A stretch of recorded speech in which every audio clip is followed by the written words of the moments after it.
जरा सोचिए, mount Everest जो दुनिया की सबसे ऊंची चोटी है, जिसकी ऊंचाई 8,849 मीटर है। आज तक वहां 6,000 से ज्यादा लोग चढ़ चुके हैं। वहां अब इतनी भीड़ हो गई है कि लोगों को चोटी पर चढ़ने के लिए ट्रैफिक जैम में खड़ा रहना पड़ता है। लेकिन उसी हिमालय की गोद में एवरेस्ट से 2,000 मीटर छोटा एक और पहाड़ है। ऊंचाई सिर्फ 6,638 मीटर। नाम है कैलाश पर्वत, माउंट कैलाश। सुनने में ये चढ़ाई एवरेस्ट के मुकाबले बच्चों का खेल लगती है, लेकिन दोस्तों, रहस्य की बात यह है कि जहां एवरेस्ट पर हजारों लोग अपने झंडे गाड़ चुके हैं, वहीं आज तक इतिहास में एक भी इंसान कैलाश पर्वत की चोटी पर अपने कदम नहीं रख पाया है। जिसने भी कोशिश की, वो या तो रास्ता भटक गया या फिर खराब मौसम ने उसे वापस भेज दिया, और कुछ तो ऐसे गायब हुए कि उनकी लाश तक नहीं मिली। वैज्ञानिक कहते हैं कि ये पहाड़ अपनी जगह बदलता रहता है। श्रद्धालु कहते हैं कि यहाँ भगवान शिव साक्षात विराजमान हैं और वो किसी को ऊपर आने की अनुमति नहीं देते। और कुछ रशियन वैज्ञानिक तो ये तक मानते हैं कि कैलाश कोई पहाड़ नहीं, बल्कि एलियंस का बनाया हुआ एक विशालकाय पिरामिड है। आखिर क्या है वो शक्ति जो हेलीकॉप्टर और आधुनिक तकनीक के जमाने में भी इंसान को हरा रही है? आज हम इसी रहस्य से पर्दा उठाएंगे। तो दोस्तों, आज हम एक ऐसे सफर पर निकल रहे हैं जहां विज्ञान के नियम काम करना बंद कर देते हैं।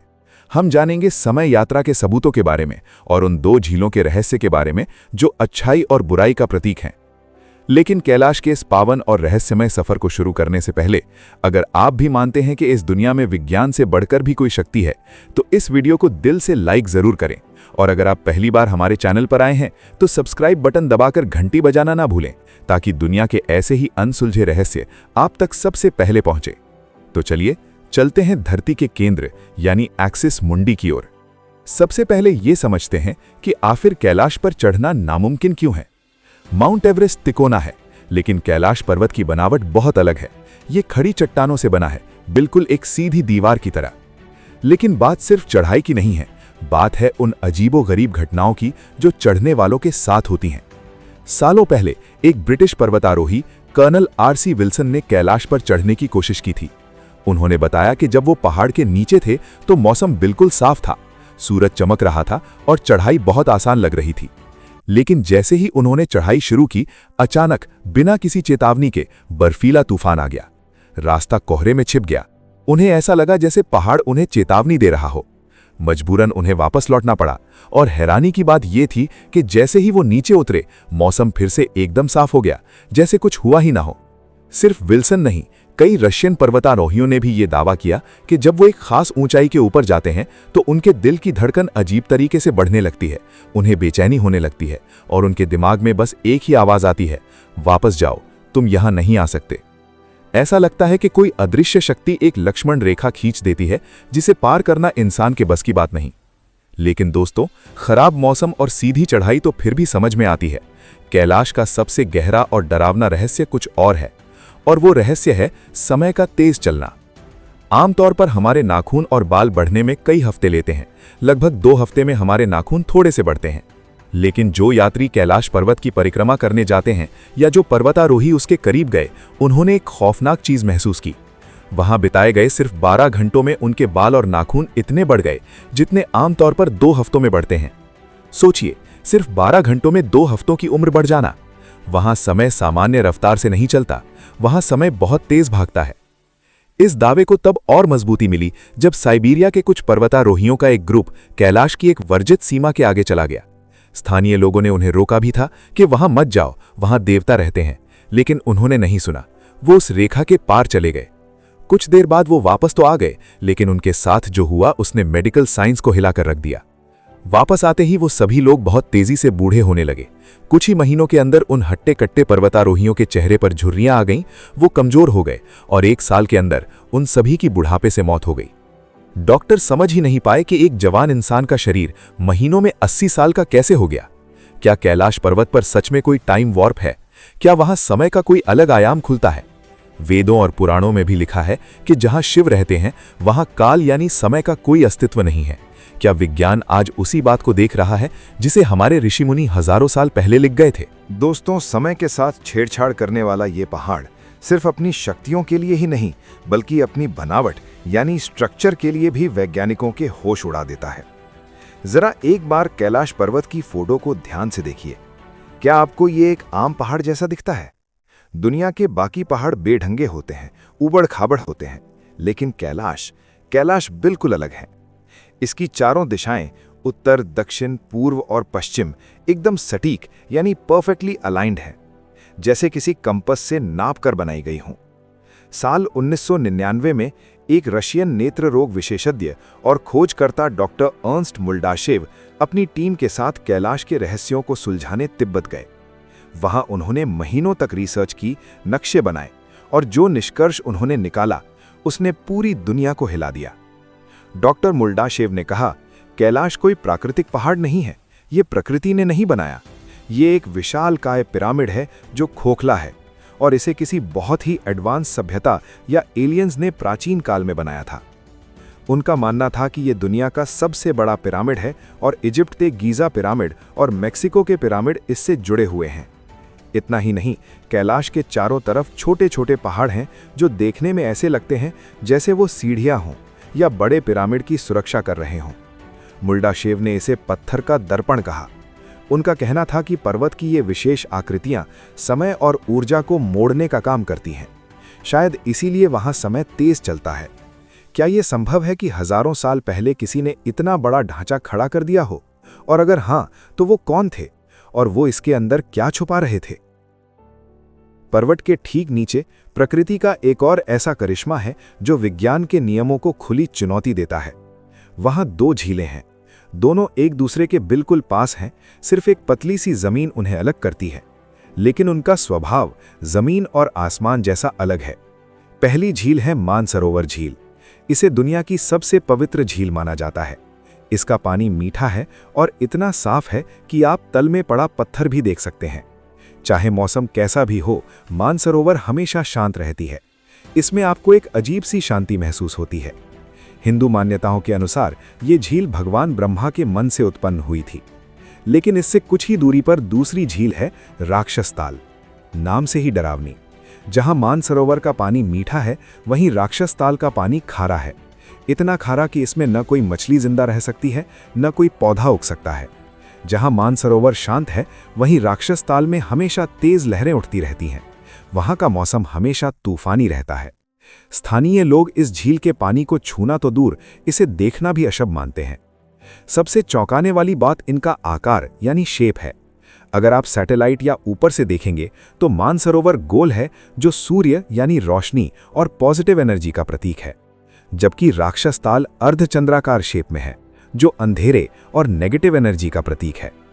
पौराणिक कथाओं के अनुसार रावण ने भगवान शिव को प्रसन्न करने के लिए यहां तपस्या की थी, इसीलिए इसे राक्षस ताल कहा जाता है। वैज्ञानिक आज तक ये नहीं समझ पाए कि भौगोलिक रूप से इतना पास होने के बावजूद इन दोनों झीलों के पानी और वातावरण में इतना जमीन आसमान का अंतर क्यों है। रहस्य यहां खत्म नहीं होता। अगर हम विज्ञान और भूगोल की बात करें तो कैलाश पर्वत की लोकेशन अपने आप में एक गणितीय चमत्कार है। प्राचीन वेदों में कैलाश को एक्सिस मुंडी कहा गया है, यानी ब्रह्मांड का केंद्र या वो धुरी जिस पर दुनिया घूमती है। ये वो जगह है जहां धरती और आकाश का मिलन होता है। गूगल मैप्स और आधुनिक यंत्रों ने जब इसे नापा तो एक रोंगटे खड़े कर देने वाला इत्तेफाक सामने आया। यहां से नॉर्थ पोल की दूरी ठीक 6,666 किलोमीटर है और यहां से साउथ पोल की दूरी इसकी ठीक दोगुनी यानी 13,332 किलोमीटर है। क्या ये सिर्फ एक इत्तेफाक है या इसके पीछे कोई बहुत गहरी गणना है? इतना ही नहीं, कई बार रात के सन्नाटे में पर्वतारोहियों ने कैलाश के अंदर से एक अजीब सी आवाज सुनी है। हवाओं के चलने की आवाज नहीं, बल्कि ऐसा लगता है जैसे पहाड़ के अंदर कोई भारी मशीन चल रही हो या कोई ओम का नाद कर रहा हो। वैज्ञानिक कहते हैं कि यह हवा और बर्फ के टकराने की आवाज हो सकती है, लेकिन आध्यात्म कहता है कि यह ब्रह्मांड की ध्वनि है। ये वो जगह है जहां भौतिक दुनिया खत्म होती है और एक ऐसी दुनिया शुरू होती है जिसे हम अपनी इन आंखों से नहीं देख सकते। लेकिन दोस्तों, सवाल वही है, अगर ये जगह इतनी पवित्र और शक्तिशाली है तो आखिर वो क्या है जो हमें इसके ऊपर जाने से रोकता है? अगले भाग में हम जानेंगे उस अदृश्य शक्ति के बारे में जिसने चीन की सेना को भी घुटने टेकने पर मजबूर कर दिया। दोस्तों, कैलाश पर्वत तिब्बत में है और तिब्बत पर चीन का कब्जा है। हम सब जानते हैं कि चीन किसी भी धार्मिक मान्यता को नहीं मानता। उसके लिए कैलाश सिर्फ एक पत्थर का पहाड़ था जिसे वो फतह करना चाहता था, ताकि वो दुनिया को दिखा सके कि चीन के लिए कुछ भी नामुमकिन नहीं है। 1980 के दशक में चीनी सरकार ने दुनिया के सबसे महान पर्वतारोही राइनहोल्ड मेस्नर को बुलाया। मेस्नर वो इंसान थे जिन्होंने बिना ऑक्सीजन सिलेंडर के माउंट एवरेस्ट चढ़ा था। चीन ने उन्हें कैलाश पर चढ़ने का ऑफर दिया, लेकिन मेस्नर ने साफ मना कर दिया। उन्होंने कहा, अगर मैं इस पहाड़ पर चढ़ गया तो मैं इसकी पवित्रता को मार डालूंगा। कुछ जगहों को इंसान की पहुंच से दूर ही रहना चाहिए। मेस्नर तो नहीं गए, लेकिन चीन अपनी जिद पर अड़ा रहा। साल 2001 में चीन ने स्पेन की एक टीम को कैलाश पर चढ़ने की अनुमति दे दी। जैसे ही ये खबर फैली, पूरी दुनिया में विरोध शुरू हो गया। भारत, नेपाल और खुद तिब्बत के लोगों ने कहा कि ये हमारे भगवान के सिर पर पैर रखने जैसा है। संयुक्त राष्ट्र तक बात पहुंच गई। लेकिन असली डर विरोध का नहीं था, असली डर उस चेतावनी का था जो प्रकृति दे रही थी। कहा जाता है कि जब स्पेनिश टीम ने बेस कैंप बनाया तो वहां अजीबोगरीब घटनाएं शुरू हो गईं। रात को टेंट के बाहर किसी के चलने की भारी आवाजें आने लगीं। उनके साजो सामान अपने आप टूटने लगे। और सबसे खौफनाक बात, टीम के कुछ सदस्यों ने महसूस किया कि वो बहुत तेजी से बूढ़े हो रहे हैं, जैसा हमने पहले भाग में बताया था। उनके चेहरे पर अचानक झुर्रियां आने लगीं। डर के मारे वो अभियान वहीं रोक दिया गया। इसके बाद चीन की सरकार को भी झुकना पड़ा और आज कैलाश पर्वत पर चढ़ना गैर कानूनी है। न धर्म के डर से और न ही लोगों के डर से, शायद उस अंजाम के डर से जो इस लक्ष्मण रेखा को पार करने वाले को भुगतना पड़ता है। लेकिन अगर इंसान वहां नहीं जा सकता तो क्या वहां कोई और रहता है? क्या कैलाश पर्वत की रक्षा कोई ऐसा जीव कर रहा है जो हम इंसानों से बहुत अलग है? सदियों से हिमालय के स्थानीय लोग एक बर्फीले दानव की कहानियां सुनाते आ रहे हैं, जिसे वो यति या मिगोई कहते हैं। आधुनिक दुनिया इसे हिम मानव कहती है। कहा जाता है कि ये एक विशालकाय जीव है, आधा इंसान और आधा भालू जैसा, जो 2 पैरों पर चलता है और जिसकी ऊंचाई 7 से 8 फुट होती है। ज्यादातर वैज्ञानिकों ने इसे सिर्फ एक मिथक या कहानी मानकर खारिज कर दिया था, लेकिन 2019 में भारतीय सेना ने एक ट्वीट करके पूरी दुनिया को चौंका दिया। सेना के एक पर्वतारोही दल को मकालू बेस कैंप के पास बर्फ पर विशालकाय पैरों के निशान मिले थे। वो निशान 32 इंच लंबे और 15 इंच चौड़े थे। कोई भी भालू या जानवर ऐसे निशान नहीं बना सकता जो एक सीधी रेखा या सिंगल लाइन में चल रहा हो। तिब्बत के भिक्षुओं का मानना है कि यति कोई जानवर नहीं है, वो एक दैवीय रक्षक है। वो सिर्फ उन्हीं लोगों को दिखाई देता है जो पवित्र मन से वहां जाते हैं, और जो लोग बुरे इरादे से कैलाश की तरफ बढ़ते हैं, यति उन्हें डराकर भगा देता है या खत्म कर देता है। क्या चीन की सेना और स्पेनिश टीम का सामना इसी रक्षक से हुआ था? बर्फ के तूफानों के बीच छिपने वाला ये जीव आज भी आधुनिक विज्ञान के लिए एक पहेली बना हुआ है। पर्वत, झील और यति के बाद अब बारी है उस रहस्य की जो सबसे गहरा है। बौद्ध धर्म और हिंदू पुराणों में जिक्र है एक गुप्त साम्राज्य का, जिसे शंभला या सिद्धाश्रम कहा जाता है। अंग्रेजी में इसे शैंग्री-ला के नाम से जाना जाता है। कहा जाता है कि कैलाश पर्वत सिर्फ एक पहाड़ नहीं, बल्कि इस गुप्त दुनिया का दरवाजा है। ये एक ऐसी दुनिया है जो हमारी दुनिया के समानांतर चलती है, लेकिन हम उसे देख नहीं सकते। वहां रहने वाले लोग अमर हैं। वहां न भूख है, न प्यास और न ही कोई बीमारी। वहां का विज्ञान हमारी दुनिया से हजारों साल आगे है। कई खोजकर्ताओं का मानना है कि कैलाश पर्वत के नीचे गुफाओं का एक विशाल जाल है जो सीधा शंभला तक जाता है। जब आप कैलाश के पास ओम की आवाज सुनते हैं या अजीब रोशनी देखते हैं, तो शायद वो इसी गुप्त दुनिया के संकेत होते हैं। रशियन वैज्ञानिकों ने अपनी रिसर्च में ये दावा किया था कि कैलाश पर्वत अंदर से खोखला है। अगर ये सच है तो उसके अंदर क्या है? क्या वहां आज भी वो ऋषि मुनि तपस्या कर रहे हैं जो हजारों साल पहले गायब हो गए थे? या वहां कोई ऐसी तकनीक छिपी है जो अगर गलत हाथों में लग गई तो दुनिया खत्म हो सकती है? दोस्तों, ये सवाल हमें हमारे सफर के आखिरी पड़ाव पर ले आते हैं। क्या विज्ञान कभी इस दरवाजे को खोल पाएगा, या कुछ राजों का राज रहना ही बेहतर है? हमने विज्ञान की बातें की, हमने भूगोल देखा और हमने एलियंस की थियरी भी सुनी, लेकिन कैलाश पर्वत का एक सच ऐसा है जिसे करोड़ों लोग बिना किसी सबूत के मानते हैं, और वो सच है महादेव। हिंदू धर्म, बौद्ध धर्म, जैन धर्म और बौन धर्म, ये चारों प्राचीन धर्म एक ही बात मानते हैं। कैलाश पर्वत कोई पत्थर का ढांचा नहीं है, ये साक्षात भगवान शिव का घर है।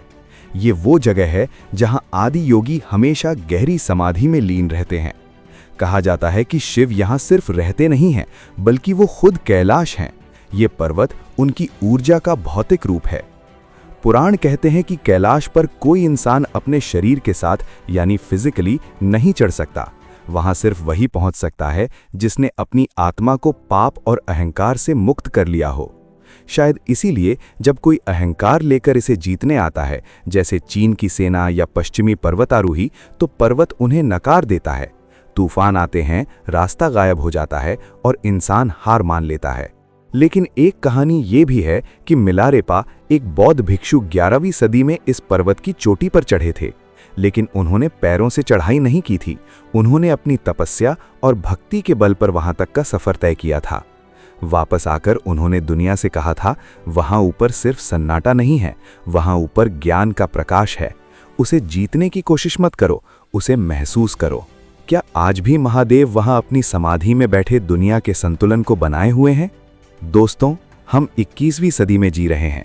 इंसान ने चांद पर झंडे गाड़ दिए हैं।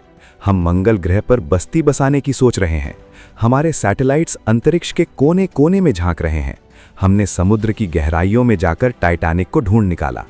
लेकिन क्या ये हमारे विज्ञान के मुंह पर एक तमाचा नहीं है कि हम दूसरे ग्रहों तक तो पहुंच गए, लेकिन अपनी ही धरती पर मौजूद 6600 मीटर ऊंचे एक पहाड़ पर आज तक नहीं चढ़ पाए? कैलाश पर्वत हमारे आधुनिक विज्ञान के लिए एक आईना है। ये हमें याद दिलाता है कि हम चाहे कितनी भी तरक्की कर लें, प्रकृति और ईश्वरीय शक्ति के सामने हम आज भी एक बच्चे हैं। कुछ चीजें हमारी समझ से परे हैं और शायद उन्हें परे ही रहना चाहिए। सोचिए, अगर इंसान कैलाश पर चढ़ जाता तो क्या होता? शायद आज वहां भी प्लास्टिक की बोतलें पड़ी होती, सेल्फी लेने वालों की भीड़ होती और होटल्स बन गए होते। शायद उस अदृश्य शक्ति ने, उस रक्षक यति ने या खुद महादेव ने जानबूझकर इसे इंसान की पहुंच से दूर रखा है, ताकि इस धरती पर कम से कम एक जगह तो ऐसी बची रहे जहां पवित्रता जिंदा हो, जहां सन्नाटा जिंदा हो। तो अंत में सवाल वही रह जाता है, कैलाश पर्वत क्या है? क्या ये एलियंस का बनाया पिरामिड है? क्या ये धरती का केंद्र है जहां समय तेज चलता है? या फिर ये वो सिंहासन है जहां बैठकर महादेव इस सृष्टि को चला रहे हैं? जवाब चाहे जो भी हो, सच ये है कि कैलाश पर्वत तर्क का विषय नहीं है, ये विश्वास का विषय है। जो वैज्ञानिक नजरिए से देखते हैं, उन्हें वहां रेडियो एक्टिव एनर्जी और मैग्नेटिक फील्ड दिखता है, और जो भक्त की नजर से देखते हैं, उन्हें वहां पत्थरों में भी शंकर दिखते हैं। आपको वहां जाने की जरूरत नहीं है। अगर आप आंखें बंद करके महसूस करेंगे तो कैलाश की वो ठंडी हवा और वो ओम की गूंज आपको अपने अंदर भी सुनाई देगी। क्योंकि कबीर दास जी ने कहा था, मो को कहाँ ढूंढे रे बंदे, मैं तो तेरे पास में हूं। शिव कैलाश में भी हैं और शिव आप में भी हैं। दोस्तों, कैलाश पर्वत के इस रोंगटे खड़े कर देने वाले सफर में हमारे साथ चलने के लिए आपका दिल से शुक्रिया। अब मैं आपसे पूछना चाहता हूं, आपकी नजर में कैलाश क्या है? एक पिरामिड या महादेव का घर? नीचे कमेंट करके अपने विचार हमें जरूर बताएं। मैं हर एक कमेंट पढ़ूंगा। अगर इस वीडियो ने आपके दिल को छू लिया हो तो इसे लाइक करके अपना प्यार दें। और अगर आप चाहते हैं कि हम ऐसे ही ब्रह्मांड के और भी राज आपके सामने लाएं, तो इस चैनल को अभी सब्सक्राइब करें और हमारे परिवार का हिस्सा बनें। हम जल्द ही लौटेंगे एक और नई और रहस्यमयी कहानी के साथ। तब तक के लिए हर हर महादेव।